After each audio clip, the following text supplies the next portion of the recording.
Something's going on in Oregon. Yeah. What's happening? Those silly Oregonians. What are they doing? Actually, it's a good thing going on if it goes the way it's supposed to. And that's the key, is to make it go the way it's supposed to. So Oregon Parks and Recreation Department worked with a number of stakeholders, including our friend Kenji Sugahara. And they are proposing some new drone rules for state parks. The state parks director came out and said, hey, you know what? Drones are recreation.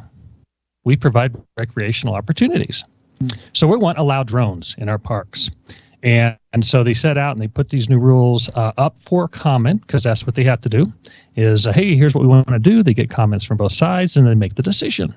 Well, what they want to do is say, okay, you can fly in the parks, except for certain areas, which makes perfect sense. You know, we shouldn't fly when there's a bunch of baby eagles in the nests or hawks. Mm-hmm. It's also about the beaches in Oregon. So if the seals are pupping, then, you know, they shouldn't, is that what it's called, pupping? Anyway, if there's seal pups around, then they shouldn't have drones there. You know, if there's climbers, there's a park in Oregon where everybody likes to climb. They shouldn't be buzzing drones around the climbers and stuff like that. That's dangerous. And campgrounds are also specifically prohibited. You know, if I'm out camping, well, okay, if I'm out camping, I wouldn't mind a drone at 5 o'clock in the morning, but that's me. But normal people wouldn't like that. So what they did is they put out this stuff on the comment, and we'll have links. Did you get a link in the description? I forgot to check. You mean this? That one. Yeah. If you just look up Oregon State Park comments, it'll also go to that. So basically what they want people to do is go ahead and comment on that and say what you want to say about the new rules. How do you like them or not? What happened about 2 weeks ago is the Portland Audubon Society put out a newsletter or an article and said, hey, folks, this is going on and we don't like it. So we're getting a lot of anti-drone folks on there. The Karens and I'm not going to say Kens. We can't say that, can we? The Karen, wow. What do you like to use, Ken? What's the male Karen to you? I have no idea. Okay. Let's go with just male Karen. We'll just call him. I don't want to enter. You don't pick a name because somebody will be offended. That's true. That's true. Yeah. So it's a great rule. Things like the overnight facilities, also known, in normal parlance as far as campgrounds, not allowed to do that. And the people who will sit down and pick where the drones aren't supposed to be will be a stakeholder group. So drone owners, drone flights will be part of that group. So it would be a really well organized. Is this going to be on a map? We're not. Yeah. I mean, it just sounds like if it's going to be on a sectional chart, there'd be just too much, right? I mean, it's just be like, not. There'd be a little dot here, a little no flight, and then you can't over here, and then this shaped like a tree because there's an eagle in it, and I don't know. Well, no, these are no takeoff and launch zones. The other great thing about Oregon parks is they understand they can't control the airspace. So these will be areas restricted from where you can launch. But what the Audubon Society wants to do is restrict you to areas you can launch. Ken, you and I were talking about this yesterday. It's basically like, okay, you've got this big pool, and you're only allowed to swim in this one little corner over here if the Audubon has a way. Right. But you have the same big pool, and if the Parks Department gets this way, over here in this little corner is where you're not allowed to take off from. So we have this whole huge park open up to us to fly. We still need to fly friendly. We still need to wear our little drone ambassador hats. Sure. And do things correctly, but we'll be able to go out and fly. The Audubon says you can fly over here, and that's the only place you can fly from. Well, we can do that in our backyard. We don't need to go to a park for that. And people are complaining and moaning about, well, it's noisy, and you're going to hurt the wildlife. And I don't want to hear it, and it's creepy. One of the comments was, it's creepy. Creepy. Well, they're not the creepy ones, folks. But okay, you can if you're of that ilk. And I totally respect that. Here in Colorado, we got a lot of those kind of places. Go to the wilderness. No drones there. Mm-hmm. So we need the drone community to get together and go to the website, go to the Oregon State Park website, look up proposed rules, or you can go to our newsroom at dspalliance.org. I couldn't think of our website. In our newsroom, we have the call to action newsletter there. Comment and say, hey, you know what? These rules are great. They're fair. They make sure that drones aren't where they're supposed to be, but we have all these beautiful places to fly and take pictures. And you know what? This is a recreational rule. It's not a commercial rule. So but even though it's not commercial, the SBA wants to get behind it and push it out and make it happen. Your thoughts, counteract all those Karens. Your thoughts, Jason. Well, I do have a question for you, Vic. How does this, so preparing for this, I pulled up Florida's rules, which are pretty much for everybody. Florida says under aircraft, no person operating or responsible for any aircraft, glider, balloon, parachute, or other aerial apparatus, I guess we fall under an aerial apparatus, this was written in 2007, shall cause any such apparatus to take off or land in the park except in an emergency. So how would this relate to what we kind of do now with these parks that we want to do some cinematography around, whatever that may be? I'm outside the park and at the Walgreens across the street. I launch from Walgreens, I fly over the park, come back.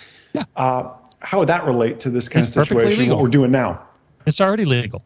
Right. But now, in a situation like that, obviously you're limited to VLOS rules. Wow, yeah, great point. So, if you can fly 3 miles in the park where it's a really cool waterfall, then you can fly and do that waterfall. You can do cool stuff. Kenji was actually not in one of the parks, but in the National Forest, he dove a waterfall with one of his FPVs. Yeah, I saw that. And yeah, it's like, dang, dude. So you couldn't do that from the Walmart parking lot or Walgreens or whichever drug thing you said. But you can go and you can do that in the park. You put your little backpack on or your whatever, you carry it in your hand, I don't care. And you can walk a couple 3 miles in there and get some beautiful footage, get some beautiful photography. And it would also, there's people who don't want to walk that far or physically can't.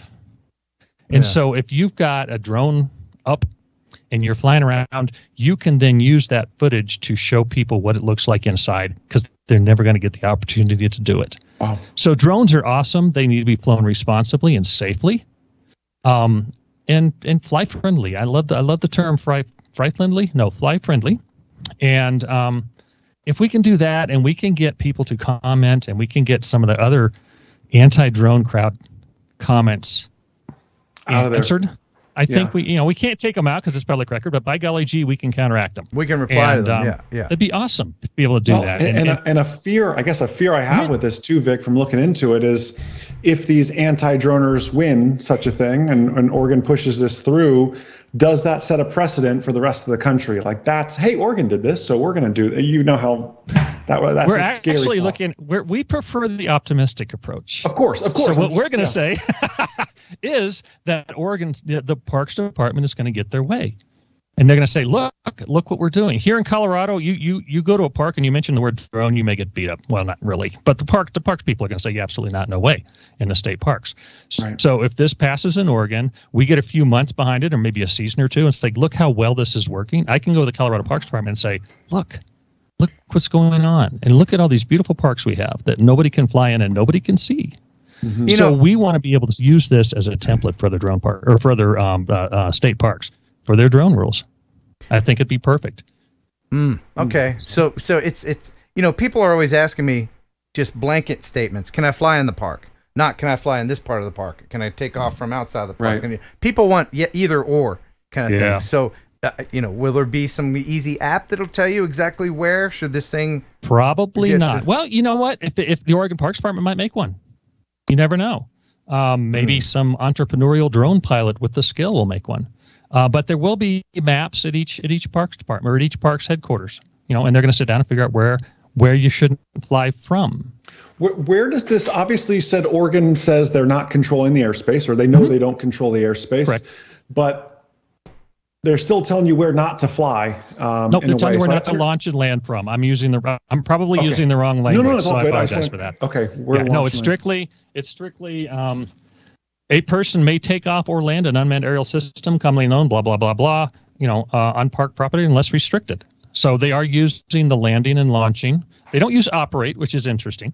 Because you could, if you really wanted to cheat, take off where you're allowed, and then you can walk into where you're not allowed, and you can fly for a while and then walk back over and land. Yeah, but I would not advise people not to do that. That's not following the spirit of the law or rule.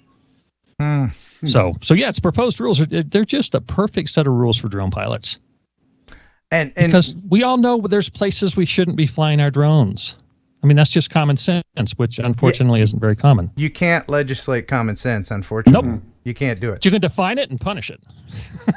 Yeah. Now, Ryan LaTourette, right? Yes, I do. Okay. Yep, I've got a quote of his, actually. Okay, yeah, I have, I got probably the same verbiage, I'll go ahead and read that. He wanted me to mention this as not an opposing viewpoint, but just his his 2 cents, and we'll see what you guys think of it. So this is he and I don't agree totally on this, but that's cool. That's good. Yes. So here is Ryan's statement. He says, having spent years fighting drone ordinances in courtrooms and spending a great deal of my own personal time and dollars to do so, I can say without hesitation that it is far easier to fight to prevent the institution of new regulations than it is to battle back their wording and interpretations after they have been passed. The drone community is best served to take a hardline NRA type of stance on the OPRD proposed regulations and push back. Now, currently, most of the public comments favor completely banning drones. The drone community is better taking a full-on opposite stance and opposing all regulations by noting that none exist now and there have been 0 reported problems, as is evidenced by the FOIA response. Right. That's right. from Ryan. You posted that response, but if I agreed with Ryan, then we'd both be wrong. So it's the hardline approach is not the right approach, period. You can't just say no drone rules, because what's going to happen is that will never happen. I promise you that will never happen. But what will happen in response to that is no drones, period. So, you can't absolutely 100% allow drones everywhere. That's ludicrous. It just won't work. Don't we have drone rules now just by airspace classes? Aren't those the rules? Airspace, absolutely. But these aren't airspace issues. These are landing and launching issues. These are land use issues. So that's perfectly within the realm of the of the Oregon State Parks to do it. Right. And there's also a state preemption in Oregon, and this does not prevent state preemption from that, because it's a legislative preemption kind of thing, and the legislature gives the power to the parks to do this. Okay. All right. Yeah, but no, we can't have that hardline stance. It just won't work. It's going to piss people off, and there are places we shouldn't fly. It's that easy. And the places where shouldn't land or launch. I'm just going to say fly because it's easier, and we'll just assume land and launch. But we just can't do that. If we have a group of stakeholders figuring out where we can not launch from for safety or environmental reasons, then we're going to be good. Do you think the powers that be, the lawmakers, the ordinance makers, these people in local municipalities, even know the difference between fixed wing, FPV, and GPS drones? Do they know the difference? I can promise you for a fact that the Oregon Parks Department does, because Kenji was on the panel that wrote these rules. Okay. All right. 100%. I promise you beyond all. I'm just asking what I know the chat is thinking. Okay. Well, I'm not watching the chat probably on purpose. But no, this is a phenomenal set of rules that Kenji and the Parks Department and environmental people all sat down and figured out. And it's a great compromise, and it's a very reasonable set of rules. 100%. I mean, for the most part, responsible drone owners know, the places where you can and can't fly, or should and shouldn't. Not can and can't, but should or shouldn't. But this will also give the rangers the opportunity to say, hey, somebody who doesn't know the rules or flying somewhere is like, hey, you know what? You can't fly over here. Yeah. Jason, your thoughts? Well, it comes back to what you're saying, Ken. We're legislating common sense in a way. I agree where Vic says we don't want to be flying around the baby eagle's nest and all this sort of stuff too. I can see both sides. I can see Vic's point. I can see Ryan's points with it as well. At the end of the day, a decision will be made for us whether we step up or not, and this is an opportunity for the drone community as a whole to come together and allow their opinion to be expressed and a part of that decision, because no matter what, a decision is going to get made, and this is your opportunity to vote on it, is how I look at it. Yeah, and that legislators... I read Ryan's comment. He made a fair statement in his comment. I just happen to disagree with it. Legislators are heading in one direction, and that is always the cheapest and easiest direction. And so if we don't comment and give them some food for thought from the community that it's going to affect, then that'd be bad. That'd be bad. That's right. So and in this case, the cheapest and easiest is to let it as written go through, because all that work's already been done. Yeah, we don't want that. No, we do want that. Oh, we do want that. Because we do want the rules as proposed written. Oh, yeah, right. Come on, pay attention, Ken. Now, tell me about Rhode Island. Oh, golly. This is a fun one. Yeah. It is 10,900 and something words. It is the most ludicrous set. I'm trying to find it. Set of rules, and it's not necessarily drone specific, but it's all about keeping our air clean and environmental damage done by things, and including drones. It was actually brought up, and there's a coalition of folks to get together and talk about drone rules. And since Kenji was out, I sat in yesterday, and everybody's just kind of laughing at it. It's Rhode Island. I sent you the link. Let me see if I can find. It's Rhode Island H7787. Mm-hmm. It's just is my feed really wacky? You're kind of fading in and out a little bit. Okay, I'm sorry. Yeah. Anyway, it's okay. Here's one of the funny parts. Okay, the scope is inclusive.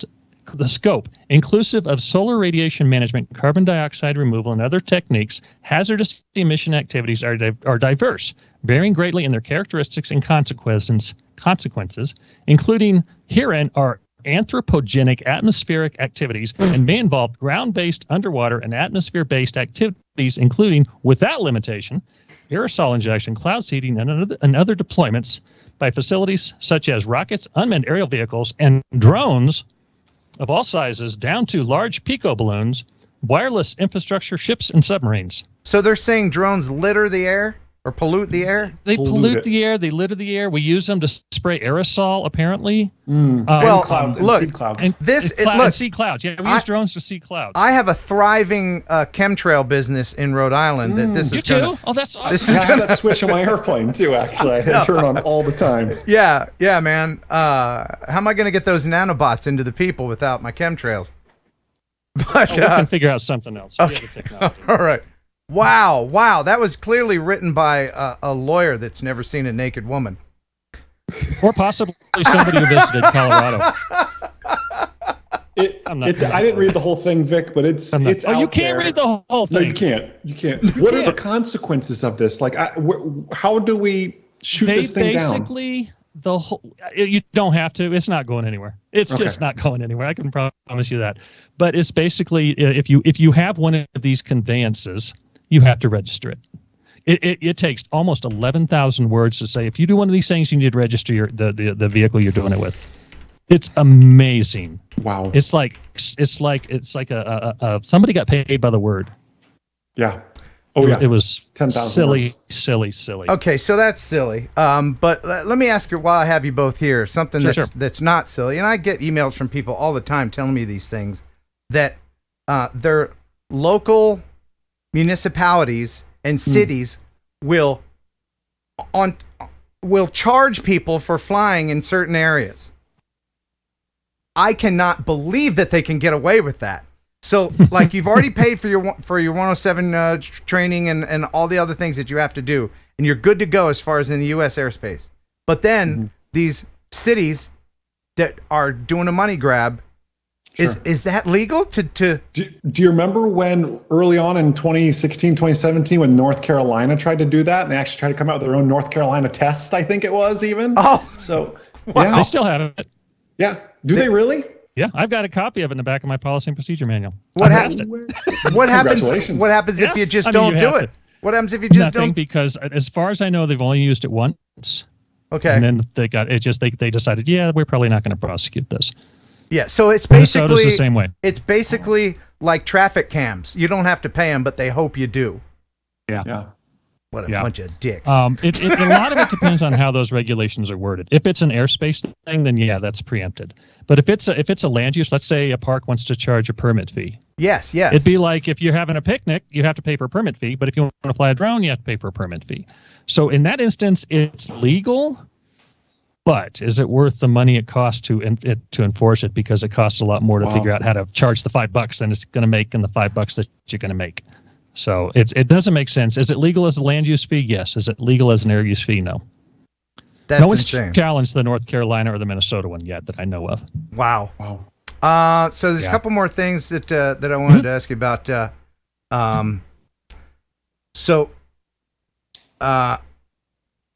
As far as remote ID and the Fourth Amendment, Dawn Zoldi, who was on, she made talked to Dawn earlier today. Really great points about that. Your feelings on all that and how that's going to shake out as far as And when is this happening? Is this still the date? Is it still D-Day as far as when remote ID is going to happen? The D-Days are still the same. September 16th? Help me, Jason. 16th, yeah. 16th. 2022 and 2023. As of now, they're going to happen. It's unless we're told otherwise, it's going to happen. When will the RDQ suit be settled? Yes. Okay. Imminent is the word we've been hearing for 3 weeks. And last time I heard somebody say end of April, and I heard end of March. I heard end of February. If it's settled in RDQ's favor, how will that affect things? Oh, Lordy. It depends. I mean, do they just throw out the Fourth Amendment, public right to know where we are part? Then we just kind of tweak it a little bit. If they say, well, you got to go back and write the whole thing again, then we don't tweak it a little bit. Then we go back and we get another 56,000 comments on an NPRM or 53 or whatever it was. I don't see that happening. One main reason there is the vast majority of the garbage. I'm not going to say garbage. I have to be nice here. The vast majority of the parts, the rule that people don't like, were put in by Department of Homeland Security. And the Department of Homeland Security is a 600-pound gorilla in the room, and they get what they want. Now, will a federal judge overrule it? Who was it said predictions are very difficult to make, especially when they're about the future? So where's it going to go? We'll all know together. Together. I think it's going to be Fourth Amendment, right? I hope the Fourth Amendment part kicks in and they don't allow public access or public knowledge of where we're flying from. I think that sets a dangerous precedent. And I've said this publicly before to people who can do something about it, is somebody's going to die. Yeah, people they're going to get attacked. The drone pilot. And then I would get my concealed carry permit, which I don't have, but I actually should. Well, Colorado's an open carry state. Wow.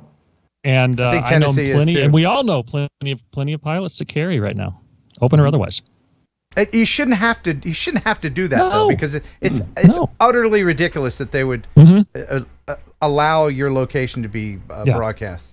Yeah, and anybody who knows me knows I'm a proponent of remote ID, but not the way it's set up now. Sure. Wow. I think we need a way to see who's in the sky, or at least not us, but we first responders, things like that, need a way to know who's in the sky when they shouldn't be, and who's in the sky when they should be. Let's say I want to go fly at Bronco Stadium again, and I'm whitelisted.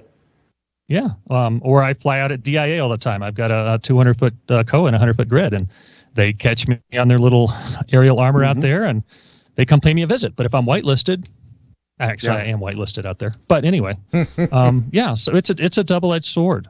Remote ID is a good thing, but it was the implementation part of it was lacking, and I don't blame the FAA on that. It's going to create. And no, I'm not kissing up to the FAA, although I'm friends with most of them. But still, it's.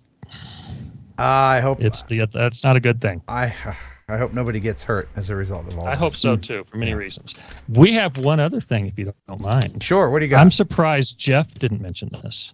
First of all, you guys don't pay Jeff enough. I'm sorry. Poor guy. Poor guy, Jeff. He works so hard. We pay him in liquor. So hard. Give him so much crap. We pay him in alcohol. Yeah, blue liquor apparently. Yeah, blue liquor. What was that? It looked disgusting. It was Windex. Yeah, he drinks Windex. Why not? Okay. Well, yeah. What do you got? I guess it's good for the breath. 2 hours ago, the FAA released the BV loss ARC report. Ooh, what's that? The Beyond Visual Line of Sight Aviation Rulemaking Committee report. We've been waiting for this and waiting for this and waiting for this. Kenji was on that Aviation Rulemaking Committee, and Scott also was helping with that. Scott Stoffman with the UBSI now. But they've done some really cool stuff. It's a 361-page PDF or whatever, so I'm not reading it all tonight. But there's some flight rule recommendations that the ARC said, hey, FAA, let's try and do this. And if Bruce is listening, they want to get shielded operations in there. Oh, wow. Yeah. Okay, hell. Flight rules recommendation 2.2. The ARC recommends the UA operations.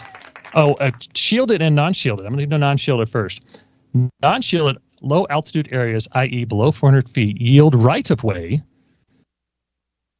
to crewed aircraft equipped with ADS-B. However, If that crewed aircraft is not equipped with ADSB, they have to yield right of way to us below 400 feet.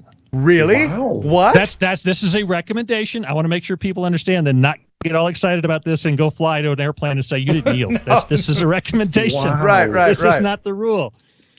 Okay. Where's the shielded operation one? Yeah. That's what we want to hear about. FAA, this is flight recommendation 2.4. The FAA should amend FAR Rule Part 91.113, which Jason, you know, is the yield right of way, manned aviation, crewed aviation, hierarchy. The FAA should amend FAR Rule Part 91.111D to give UA right of way for shielded operations. Shielded operations are anything within 100 feet of a obstacle. I think someone had structure and someone had obstacle, and all of a sudden I can't remember what they came up with. So the Bruces of the world and the me's of the world and y'all too. If this goes the way it will, wow, we could likely have the definition of shielded operations in not only the FARs regulatory, but in 107. That would be phenomenal. That would be great. Things about changing the wording in 107.3.1 or 3, which is 3.9 is BB loss, right? Or is it 3.1? Whichever one it is. They're talking about there's ways to change that, so adding to it, so you don't have to be have visual line of sight. You can have what's called detect and avoid as opposed to see and avoid. So you can do things like you've got command of the airspace, you've got beautiful situational awareness. You're out in the middle of nowhere. You're a mile away, 200 feet in the air, and you can see 360 degrees around you, and you know there's no airplanes around. Then you can fly BB loss. Wow! Oh my goodness! Now again, these are all recommendations, and this is a summary as per Vic, and some of what we're talking about. But that's basically what it boils down to. So in a couple of the groups we've sent out, we posted links and popped up the PDF. And a couple of Facebook groups, and I'm going to share it in a couple other groups tomorrow. I have a shoot tomorrow, though, but we'll figure that out. No, this is great. And, of course, the person you're talking about that would be overjoyed is Bruce X-Jet. X-Jet, yes. Bruce, he'll be happy. Yeah. He'll be happy. He's been a proponent of shielded operations. But I can't wait. I hope this all goes through. I can't wait to go to the airport and chase non-ADSB planes around with my drone. You know, that's probably I don't think that's going to happen. Hold on. For those of you without common sense, Ed was joking. Yeah. And on the left side of the plane, you'll notice a drone. And we have to see and avoid that drone. We're gonna put it into acro, and we're gonna get the hell out of the way of the drone. On the right side of the plane, you'll see the ground. We'll be arriving in Dallas, Fort Worth. Local temperature is 97 degrees. Okay, first of all, if it's commercial, they're gonna have ADSB. So the I know.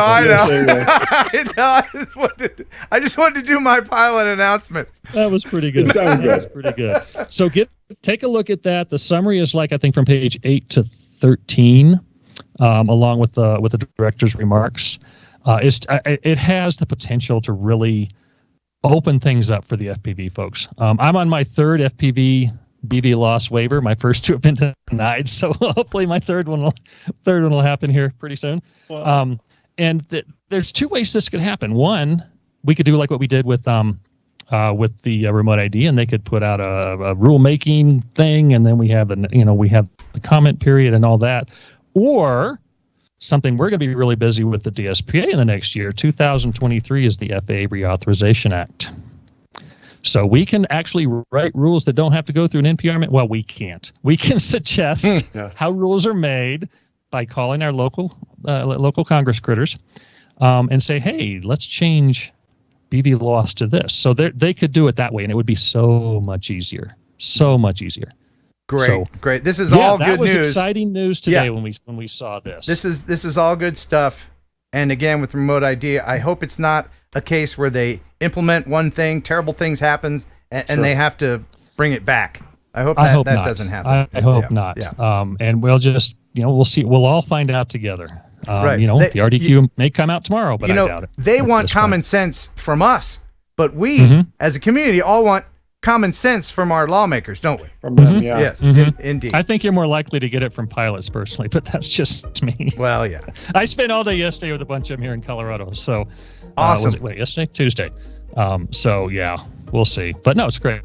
I'm really happy with the way it came out. I'm looking forward to diving into this over the weekend. I know you like reading PDFs, man. And I can just put it on my iPad and go doink, doink, doink, doink, doink, and read it. Well, we thank you very much for your insight. Thank you for the good news and all the information, Vic. There are links in the description right now. Once again, call to action. Go here. Tell them what you think. Make a comment. Right? Make a comment. There you go. Awesome. Tell them that the wording is awesome and just go with it. Yes, and refrain from the F-bombs. That never helps. Pretend you're talking to your grandma. Right. Awesome, Vic. Thank you so much. Grandmas. All right, y'all fly safe, have fun. We'll see you later. And we'll see you later. Bye. Thanks, Vic. Right. See ya. All right, bye-bye.